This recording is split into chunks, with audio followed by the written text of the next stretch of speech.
Acceleration, क्योंकि वो velocity by time है, तो एक बार जब स्पीड को टाइम से डिवाइड करोगे तो सेकंड सेकंड मिलके सेकंड स्क्वायर हो जाएगा। डिस्प्लेसमेंट भी मीटर में होगा। डिस्टेंस, डिस्प्लेसमेंट, स्पीड, वेलोसिटी, ये सब इस तरीके से, ये फर्स्ट हो गया, ये सेकंड हो गया, ये थर्ड हो गया।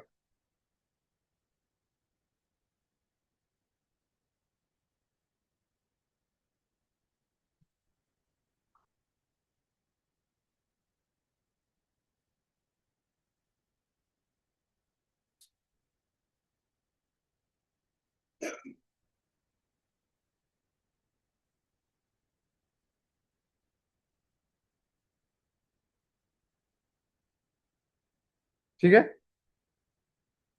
और अगर कहीं किलोमीटर पर आवर में है यूनिट, तो उसको तुम 5/18 से मल्टीप्लाई कर लोगे तो किस में कन्वर्ट हो जाएगा? मीटर पर सेकंड।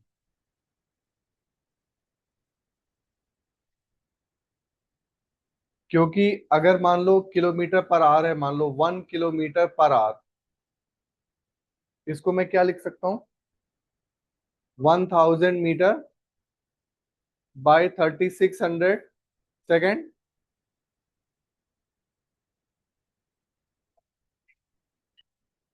फिर ये दोनों जीरो कट जाएंगे, 2 5 जा 10, 2 18 जा 36।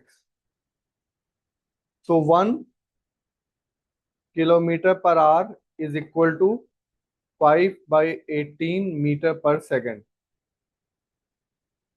ये नोट कर लो अच्छे से।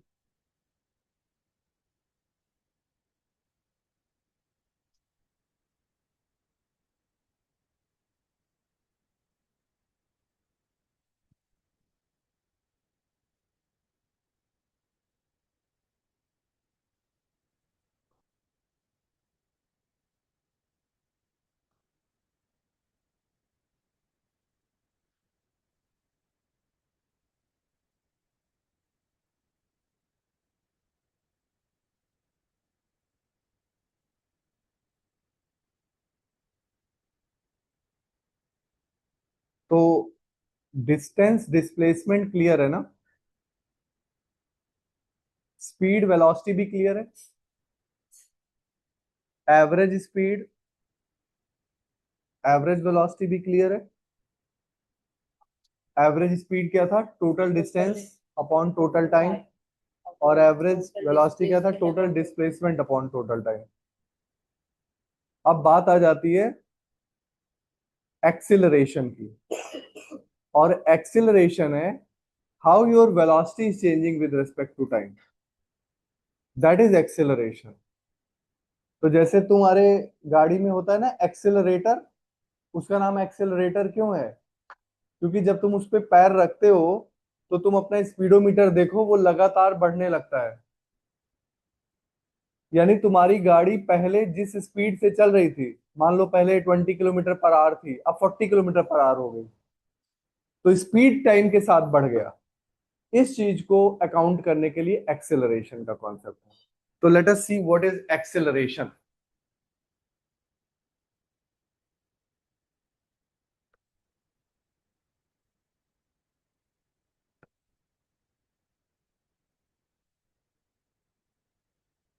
Acceleration is rate of change of velocity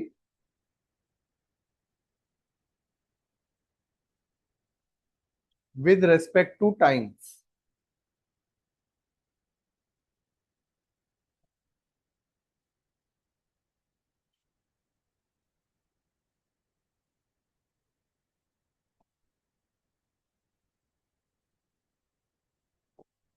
ये एक्सेलरेशन है, वेरी वेरी इंपॉर्टेंट कॉन्सेप्ट। तो स्पीड एक चीज है, बट आपको समझना पड़ेगा acceleration is very very important. कि तुम अपनी स्पीड टाइम के साथ बढ़ा कितनी रहे हो। फाइनली तुम्हारे जर्नी को वो डिटरमिन करता है कि तुम टाइम के साथ स्पीड को कैसे बढ़ा रहे हो। समझ रहे हो। और जब आपको रोकना होता है गाड़ी, तब आप क्या करते हो, रिटार्डेशन या डी एक्सेलरेशन।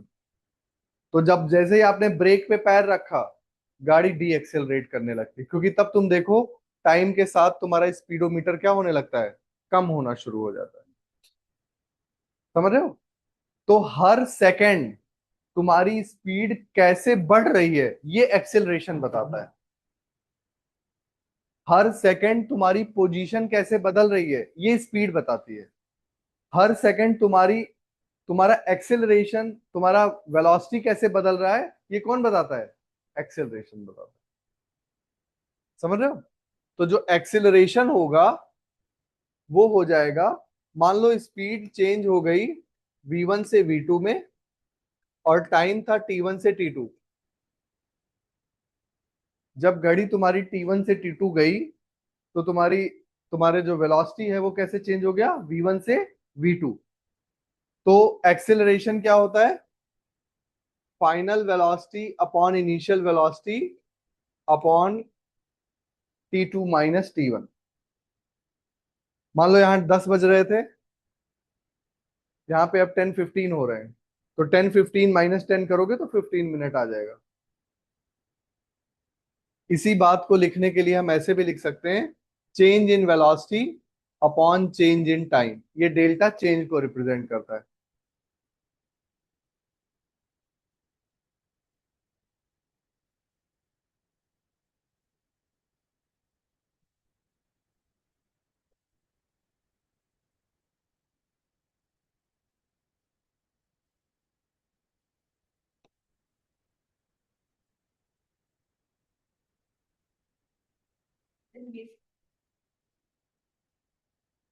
है।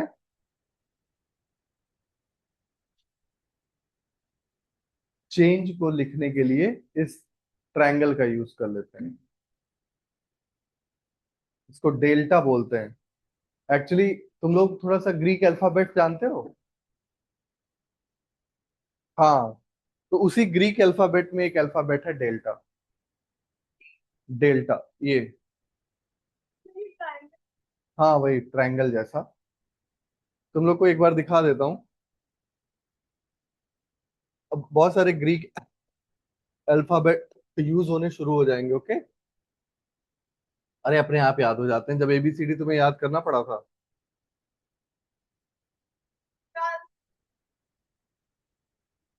ये तो देखा करो, ये तो देखा करो किस एंथू के साथ मैं बोल रहा हूँ। ये है।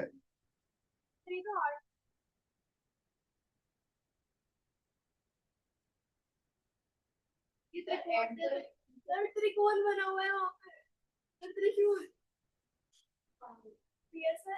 जी। इतना ज्यादा। सर वो सर तीन अल्फाबेट की वजह से लगा हुआ है सिक्का पे। सर कॉमा लगा हुआ है उसके बाद बोल रहा है। हम्म। अब बताओ। सर सिक्का पे कॉमा लगा हुआ है तो सबको तीन लेटर होता है। कहाँ सिग्मा का है। अरे बस तुम ये पहला दो देखो, alpha beta gamma delta epsilon zeta eta theta iota kappa. कापा देखो के जैसा है, कापा के जैसा है। लैम्डा म्यू न्यू जाई ओमिक्रॉन ओमिक ओमिक्रॉन ओमिक्रॉन हम लोग यूज नहीं करते, क्योंकि भाई पर्पज ये था कि थोड़ा इंग्लिश अल्फाबेट से अलग हो। तो वो तो बिल्कुल ओ जैसा है। फिर पाई, और फिर रो। रो बहुत यूज होता है डेंसिटी वगैरह के लिए। फिर सिग्मा, फिर टाओ, टाओ भी वो, मतलब वो कम पीछे भी होता है वो पता है फाई, वो फाई है, ये लेटर ये फाई है, ये काई है। ओके, क्या रहेगा ये साई है और ये ओमेगा है। जो साई है वो आप लोगों ने सुना होगा शायद, क्वांटम फिजिक्स है। तो जो क्वांटम फिजिक्स है, सॉरी,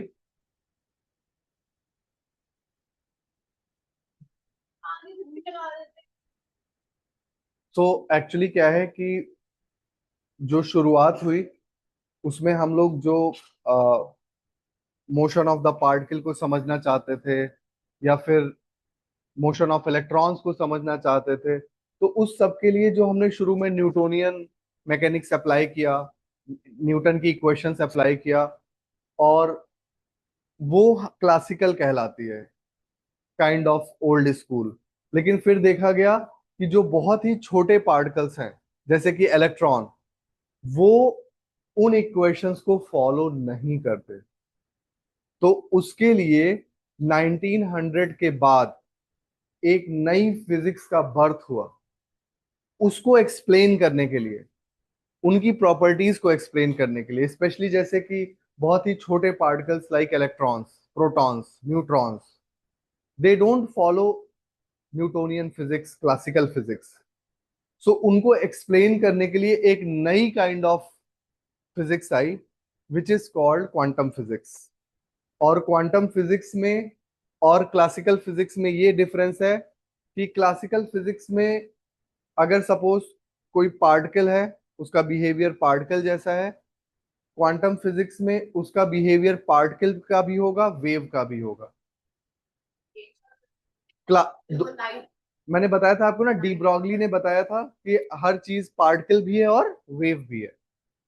तो तुम भी एक वेव हो, ठीक है। So everything is particle. देखो, सभी चीजों के अंदर दोनों कैरेक्टर हैं। हमारे अंदर पार्टिकल कैरेक्टर डोमिनेट करता है, इसीलिए हम पार्टिकल की तरह अपने आपको एक्सप्लेन कर पाते हैं। साउंड वेव से, बट क्लासिकल वेव है, मैकेनिकल वेव है, ठीक है। तो वहां से शुरुआत होके फिर क्वांटम फिजिक्स से हम लोग बहुत सारी नई चीजों को समझने लगे। उसका एक सबसे बड़ा इम्पॉर्टेंट एग्जाम्पल है जो आपके फोन्स हैं। फोन के अंदर जो चिप्स हैं, वो सेमीकंडक्टर मटेरियल से मिलके बनी होती हैं, सिलिकॉन और जर्मेनियम। उसके अंदर जो इलेक्ट्रॉन का मोशन है, वो क्लासिकल फिजिक्स से नहीं समझा जा सकता था। तो तुम एटलीस्ट तुम लोग इसके बारे में तो बहुत अच्छे से अवेयर हो ना, what can your iPhone do, what can your iPad do, all is because of quantum physics. Because of quantum physics, we could understand the motion of the electron in a better way, and so that we can design these devices.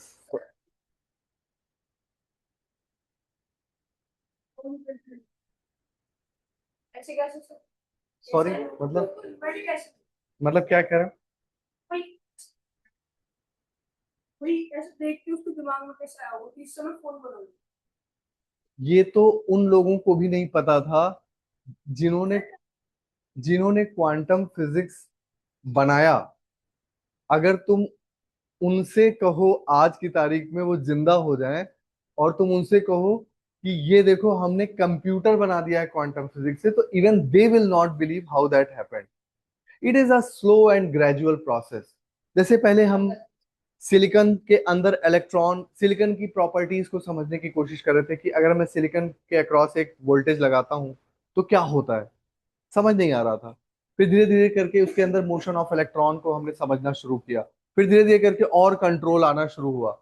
अब जो तुम्हारा iPhone है या तुम्हारा जो iPad है, उसके अंदर बिलियंस ऑफ इलेक्ट्रॉन्स तुम्हारे लिए काम कर रहे हैं। तुम्हारे एक इशारे पे बिलियंस ऑफ इलेक्ट्रॉन्स अपने आप को इधर उधर अरेंज करके वो यूजफुल काम कर रहे हैं जो तुम देख रहे हो। तो वो कंट्रोल अब आज हमारा है उसके ऊपर, स्टार्टिंग फ्रॉम वन इलेक्ट्रॉन, जो कैसे मूव कर रहा है, क्या प्रॉपर्टी है, एंड टुडे, समझ लो। ओके, सही है। एम वाला कहा है? ये म्यू है। हाँ, माइक्रोमीटर के लिए होता है। तो तुमने बहुत सारे सिंबल इसमें देखे भी हुए हैं, ऐसा नहीं, ये म्यू है। ओके, और ये जो है बेटा ना, ये इसमें ऐसे लिखा हुआ है, हम इसको ऐसे नहीं लिखते। ये जो एप्सिलॉन है ना, हाँ वही तो, इसको हम ऐसे नहीं लिखते, हम ऐसे लिखते हैं एप्सिलॉन। ई नहीं, सी बनाओ और फिर एक डंडा बना दो। नहीं तो यहाँ नहीं लग रहा है। हम्म। सर वो सर ये किसके लिए होता है? ये इलेक्ट्रिक फील्ड जब हम लिखेंगे क्लास ट्वेल्थ में, तो उसमें एक कांस्टेंट आएगा, परमिटिविटी, उसके लिए यूज करते हैं।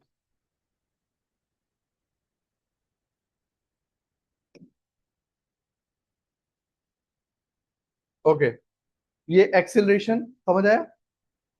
तो एक्स, तो यार ऐसा हो था कि जैसे गैलीलियो ने उस समय में एक्सपेरिमेंट करना शुरू किया, कि उन्होंने एक प्लैंक के साथ, कि जैसे कोई ये प्लैंक है, तो इस प्लैंक पे किसी बॉल को डाला, ये बॉल रोल करके इस तरफ ट्रेवल करती है, ट्रेवल करके रुक जाती है, और फिर ऐसे करके जब दो प्लैंक डाला, तो ऑलमोस्ट जितनी हाइट से गिराते हैं, लगभग लगभग उतनी हाइट तक ये पहुंचने की कोशिश करती है। ठीक है, तो अब ध्यान से देखो, अगर कि तुम यहाँ पे जितना ऊपर से गिराओगे, ये बॉल यहाँ उतनी ही चढ़ जाती है। हाँ, और अगर मैं आइडियली, ठीक है ना, अगर मैं ये थोड़ा और नीचे करूं, तो थोड़ा और ज्यादा डिस्टेंस ट्रेवल करना पड़ेगा इसको उसी हाइट तक आने के लिए। ये समझ में आ रहा है? कि अगर मैं इसको थोड़ा डाउन करूं, मान लो कि मैं इसको ऐसे कर दूं, ऐसे, तो अब मान लो तुमने इस हाइट से डाला है, तो वापस ये इसी हाइट पे पहुंचने के लिए इसको इतना डिस्टेंस ट्रेवल नहीं करना पड़ेगा।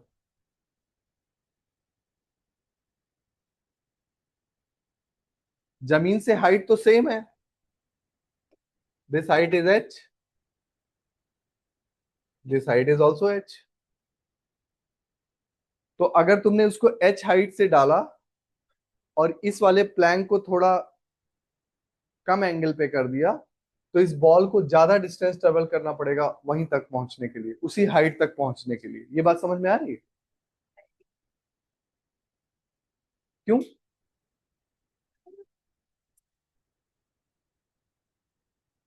अगर तुम ये एंगल कम करते जाओ,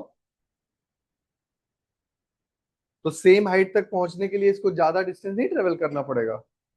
ये ऐसे बना के देखो, ये हाइट एच है, ये भी हाइट एच है।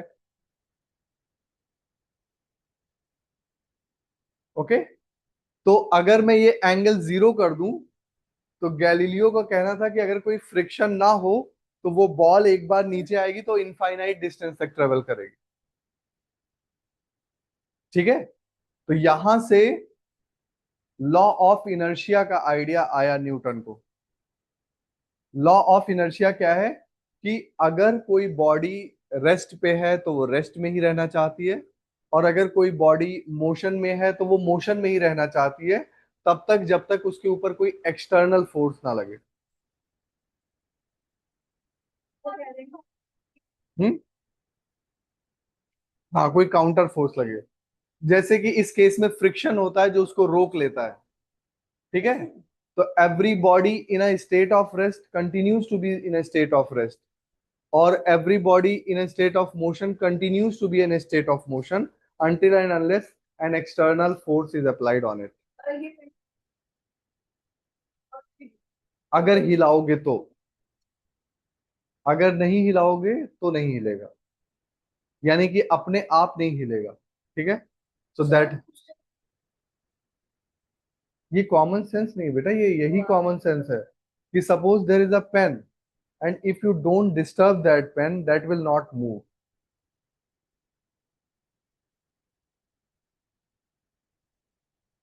ठीक है, तो साइंस में क्या होता है कि वो चीज हर चीज पे अप्लाई होनी चाहिए, यानी कि there is an inertia.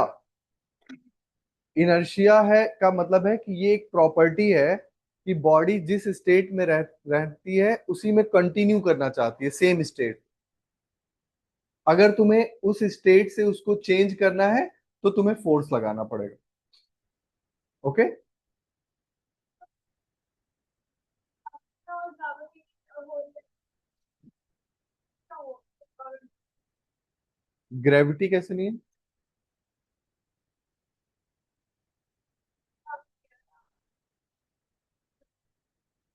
Sir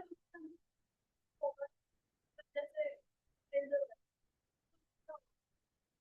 कुछ नहीं होगा, वो ऐसे ही पड़ा रहेगा।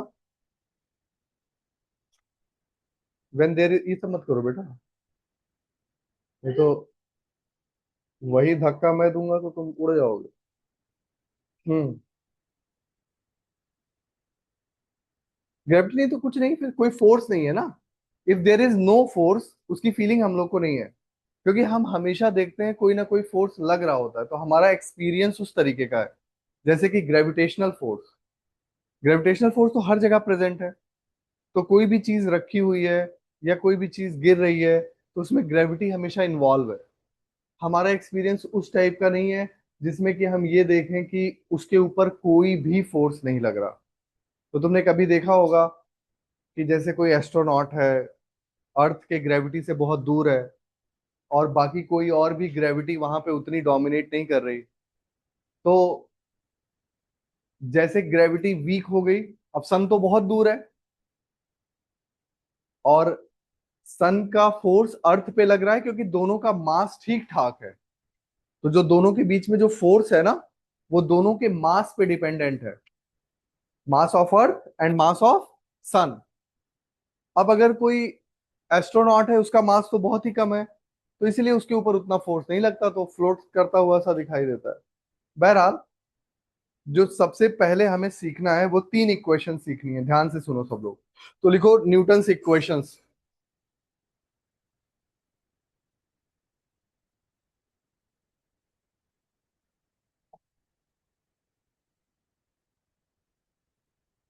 3 इक्वेशंस, और इन पे ही बहुत सारे क्वेश्चंस लगाना हमको सीखना पड़ेगा। पहली इक्वेशन है v is equal to u plus a T.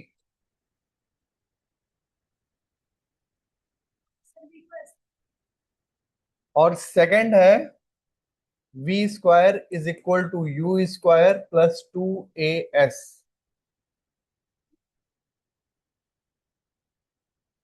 और थर्ड है s is equal to U T plus half A T square. A t नहीं, ए और टी क्या होता है ऐसे पूछो, ए टी क्यों पूछ रहे हैं? यू है, बगल में लिखो initial velocity.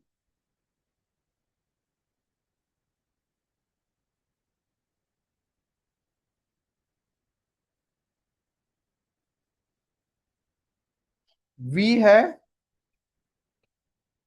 Final velocity.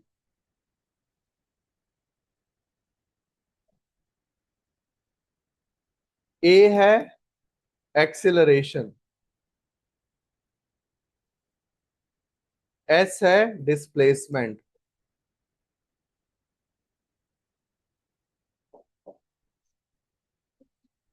T क्या होगा बताओ?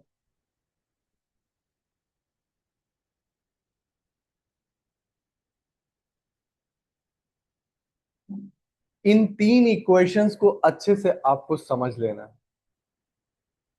और ये सारी वेक्टर इक्वेशंस हैं। मैंने बताया था ना कि जो वेलोसिटी है वो वेक्टर क्वांटिटी है, तो हमें साइन का भी ध्यान रखना पड़ेगा। टी टाइम है obviously,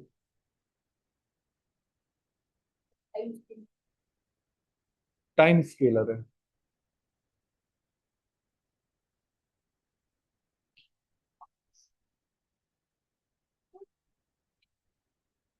hmm. S is equal to U T plus half A T square.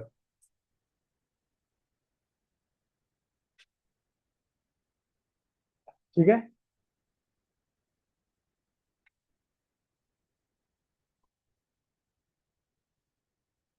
सारे क्वेश्चंस इसी पे बनेंगे। और जो एक्सेलरेशन है ए, वो अगर अर्थ प्रोवाइड कर रही है तो उसी को हम ग्रेविटेशनल एक्सेलरेशन कह देते हैं, जो जिसको हम जी से लिखते हैं, जिसकी वैल्यू 10 ले लेते हैं या 9.8 ले लेते हैं। समझ रहे हो? तो नीचे लिख लो, फॉर ग्रेविटेशनल एक्सेलरेशन,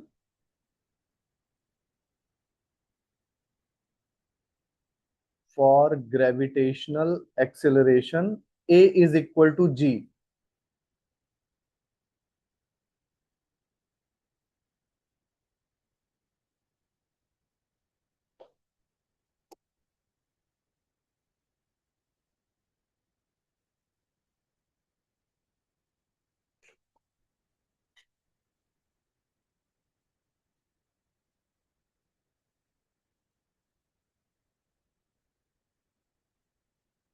अब जरा एक क्वेश्चन लगाते हैं कि हम किसी बॉल को ऊपर फेंकते हैं आसमान की तरफ, और हमें देखना है कि वो बॉल कितनी मैक्सिमम हाइट तक जा सकती है। ठीक है ना? तो लिखो जरा।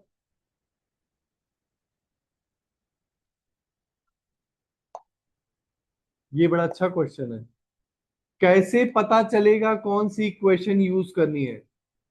तो जो क्वांटिटीज गिवन है उससे पता चलेगा। जैसे अगर v, u, a और t की बात हो रही है तो ये पहली इक्वेशन लग गई।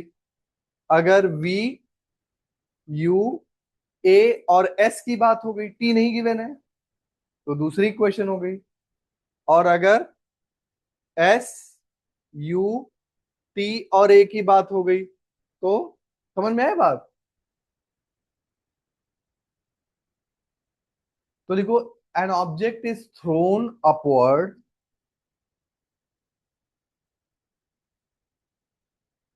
with a speed of 10 meter per second.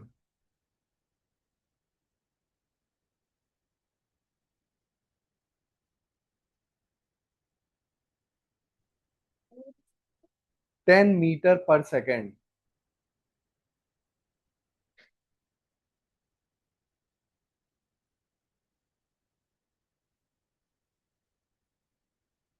Find the maximum height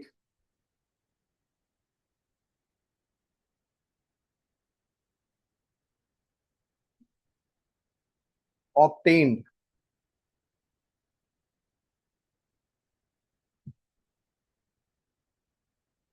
and also time to obtain maximum height.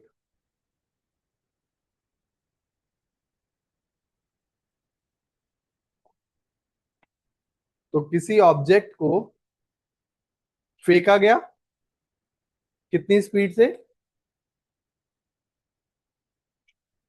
है? 10 मीटर पर सेकेंड। जैसे ये ध्यान से देखो, ये है, मैंने इसको ऐसे फेंका, तो ये क्या होता है? देखो ध्यान से, ऐसे हवा में जाता है, ऐसे एक मैक्सिमम हाइट लेता है और उसके बाद वापस आ जाता है। तो जब ये सबसे टॉप पे पहुंचता है तब इसको रुकना है, क्योंकि ये तो ऊपर जा रहा था और बाद में नीचे आने लगा। इसका मतलब बीच में मोमेंट्री रेस्ट पे आएगा। आएगा कि नहीं आएगा? तभी तो ये वापस आ सकता है ना, अदरवाइज उधर कंटिन्यू रहेगा। तो ये ऐसे ऊपर गया और यहां जाके इसकी स्पीड कितनी हो गई? 0, फाइनल स्पीड। ध्यान से देखो, ये जैसे मैंने इसको फेंका तो ये ऊपर गया, तो जब ये ऊपर जाता है यहाँ पे तो थोड़ी देर के लिए रुकता है ना, तभी तो नीचे आता है। तो इसकी जो टॉप पे स्पीड है वो कितनी हो गई? 0। और मुझे निकालना है कि ये डिस्टेंस कितना होगा, s, और टाइम। तो पहले डिस्टेंस निकालते हैं। तो कौन सी इक्वेशन लगेगी बताओ? फर्स्ट वाली से टाइम निकल आएगा, क्योंकि फर्स्ट में टाइम है, थर्ड वाली में टाइम है, टाइम वाली मत लगाओ ना पहले, सेकंड वाली। तो सेकंड वाली क्या है? V square is equal to u square plus 2as। तो यहाँ पे टाइम हाँ, तो सेकंड पार्ट है।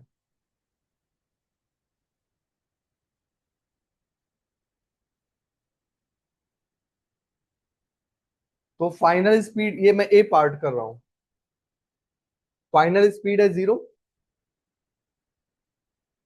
और जो एक्सिलरेशन ड्यू टू ग्रेविटी है वो हमेशा अर्थ की तरफ लगती है, क्योंकि अर्थ अपनी तरफ अट्रैक्ट करती है ना। अर्थ किसकी तरफ खींचती है?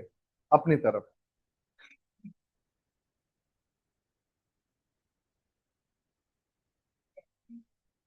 तो अगर ये मैं ले रहा हूं 10 स्क्वायर, तो यहां पे मैं लूंगा +2 -g × s। जी को माइनस क्यों ले रहा हूं? क्योंकि वो यू के अपोजिट है, यू ऊपर है, जी नीचे है।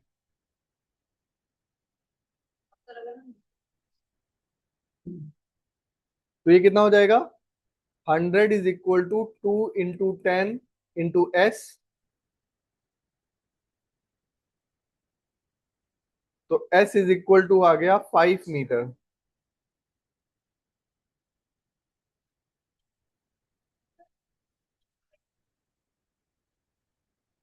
क्या? जब ऊपर जाएगा तो एक्सेलरेशन नीचे की तरफ लगेगा। एक्सेलरेशन तो हमेशा अर्थ की तरफ लगेगा ना, अर्थ अपनी तरफ खींचती है। 100 को मैंने इधर ही रखा है, इसको उधर ले गया, तो वो प्लस हो जाएगा। माइनस। तो s कितना आ गया? 5 मीटर।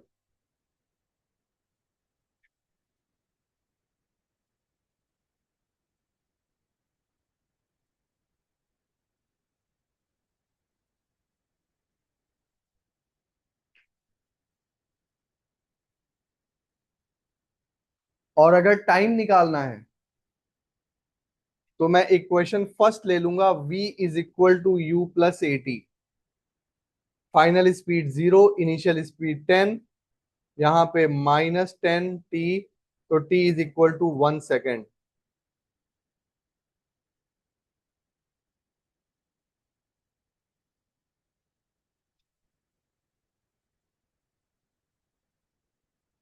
फिर से मैंने क्या किया? a को -g ले लिया।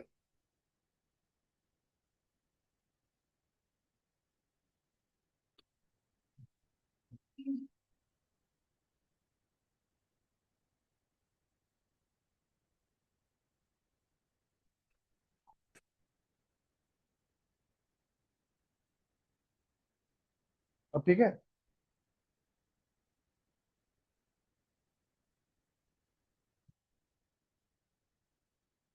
तुम लोग का जो स्कूल वाला टेस्ट है वो शुरू हो गया ना निधि? कब से? अच्छा, तो उसका सिलेबस वगैरह बता दिया है? अच्छे से देना है, ठीक है, उसमें अच्छा नंबर आना चाहिए।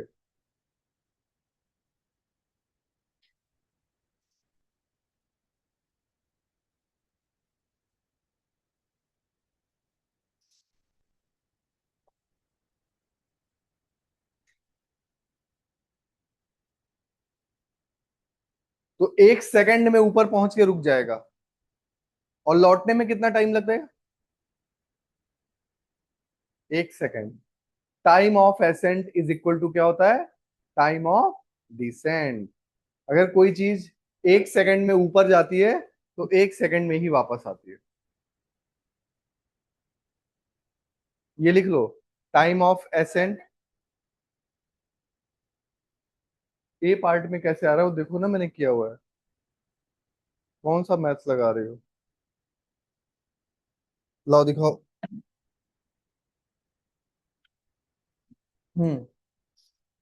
100, इसके बाद बताओ। ये इसके बाद, 100 इज इक्वल टू 2GS। तो 100 is equal to 2 into 10 into S। तो S इज इक्वल टू 100/20। 25 जा 100। S is equal to 5 metre. समझ आया? जी को 10 ले लेना है। जी को 10 मीटर पर सेकंड स्क्वायर लेना है। ओके। 9.8 अगर क्वेश्चन में गिवन होगा तो। हाँ, मेंशन हो। अगर टीचर को परेशान करने का इरादा होगा तो 9.8 लिख देगा। अगर आराम से जाने देना होगा तो ये बताओ कि अगर कोई चीज ग्रेविटी में 2 सेकंड में ऊपर पहुंची है मैक्सिमम हाइट पे, तो कितने सेकंड में वापस आएगी? 2 सेकंड में ही वापस आएगी। और ये time of ascent, time of descent 1 second निकला है ना? तुमने भी किया नहीं ना सेकंड पार्ट? करो।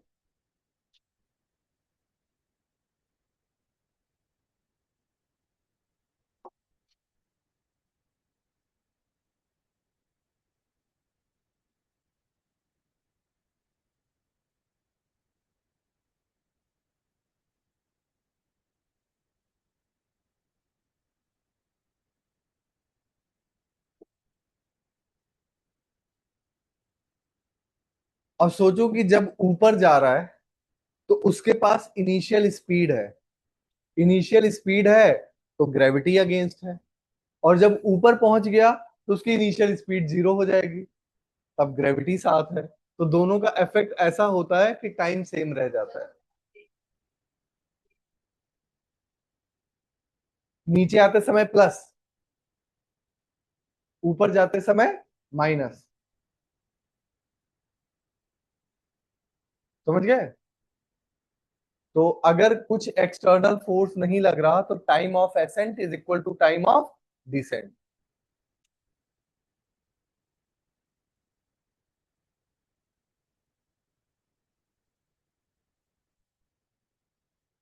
अब एक और क्वेश्चन करो। तो अगर बताओ, अगर कोई 1 kg का मास और एक फेदर वैक्यूम में गिराए जाते हैं इक्वल हाइट से, तो कौन पहले नीचे पहुंचे? Same time. सेम टाइम में नीचे पहुंचेंगे ना, क्योंकि टाइम में देखो कहीं भी मास का है ही नहीं। टाइम की जो इक्वेशन यहां से देखो ना, v is equal to u+at। अब जो एक्सेलरेशन ड्यू टू ग्रेविटी है वो तो अर्थ की वजह से है। और m कहीं आ रहा है इसमें मास?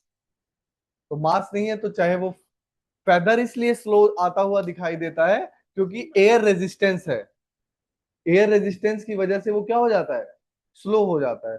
बट अगर हम उस एयर को हटा दें, अगर हम वैक्यूम में गिराएं, तो दोनों एग्जैक्टली सेम टाइम पे गिरेंगे। और इस एक्सपेरिमेंट को देखने के लिए लोगों ने क्या किया कि नासा के पास एक फैसिलिटी है, ऐसा एक चैम्बर है जिसमें बहुत ही अप्रोक्सीमेटली बहुत ही अच्छे लेवल का वैक्यूम है। तो वो उन एक्सपेरिमेंट्स के लिए यूज करते हैं कि जब हम बाहर जाएंगे जहां हवा नहीं है, वहां पे कैसा फील होगा, कैसे चीजें बिहेव करेंगी, उसके लिए। तो वहां जाके एक फेदर और एक आयरन, उसको गिरा दिया गया। ये दोनों बिल्कुल ही सेम टाइम पे ऐसे गिर जाते हैं। ठीक है, बड़ा अच्छा सा वीडियो, 1 सेकंड में दिखाऊं?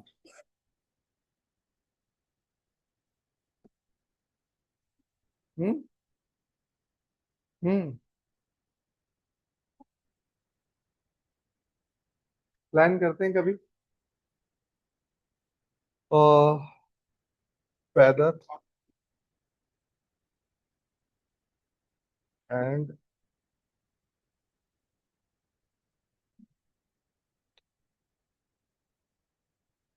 ये देखो, ये ब्रांड कॉक्स है, मैं इनको बहुत फॉलो करता हूँ।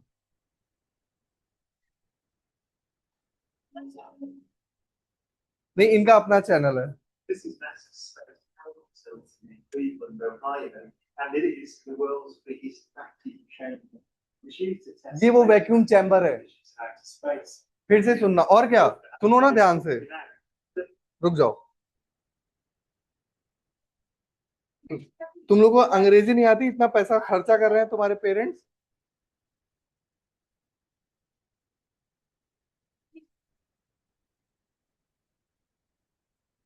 चलो चलो।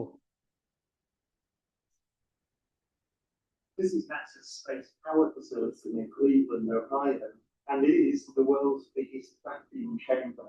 It's used to test spacecraft in the conditions of outer space, and it does that by pumping out 30 tons of air in this chamber until they're about 2 grams length.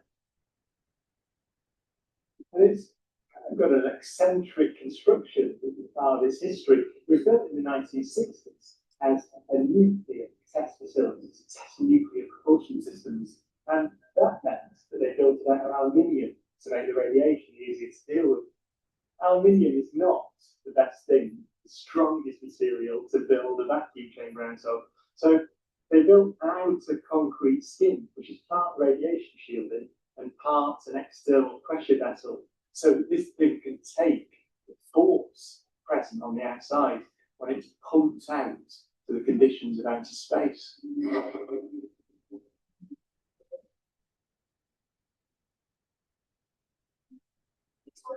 Galileo's experiment was simple. He took a heavy object and a light one and dropped them at the same time to see which fell fastest. ये Galileo ने experiment किया था।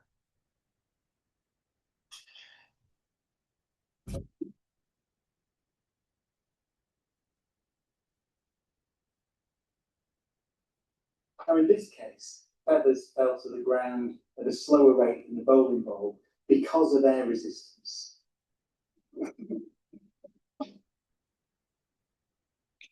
So, in order to see the true nature of gravity, we have to remove the air.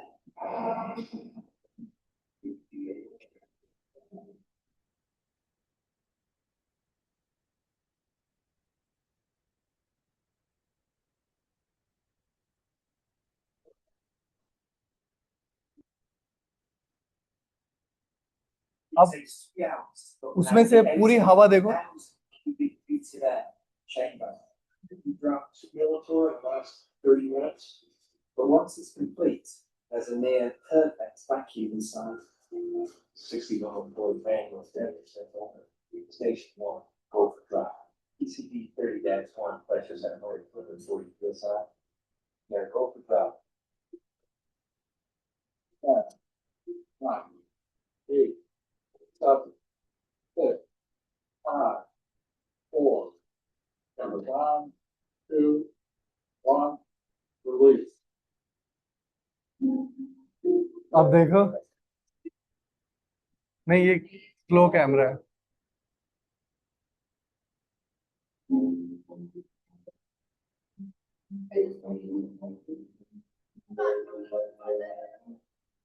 अब vacuum है तो अब सब बराबर आएगा। नहीं नहीं, वो उतने ही थे, पहले ही लटके हुए थे।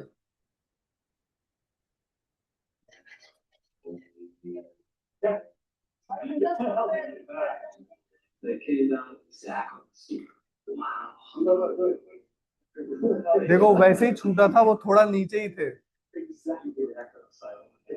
ये देखो ऊपर वाला टिप देखो ना, बिल्कुल बराबर।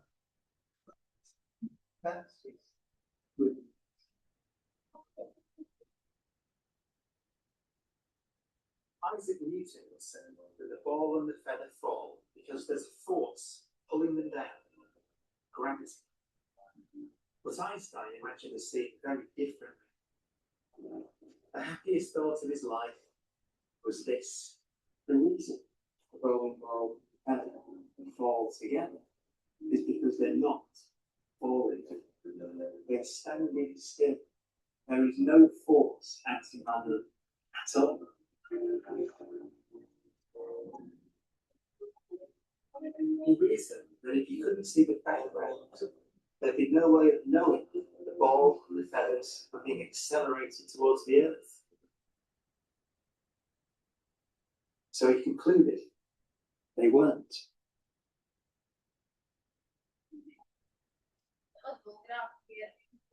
उसमें कहा था कि 2 ग्राम एयर छोड़ देते थे ना। वो नहीं निकाल सकते ना तुम भाई। जैसे तुम्हारा एक कमरा है, मान लो मुझे इसको वैक्यूम करना है, तो मुझे एक पंप चाहिए जो इसको लगातार बाहर की तरफ हवा को पंप करता जाए, राइट?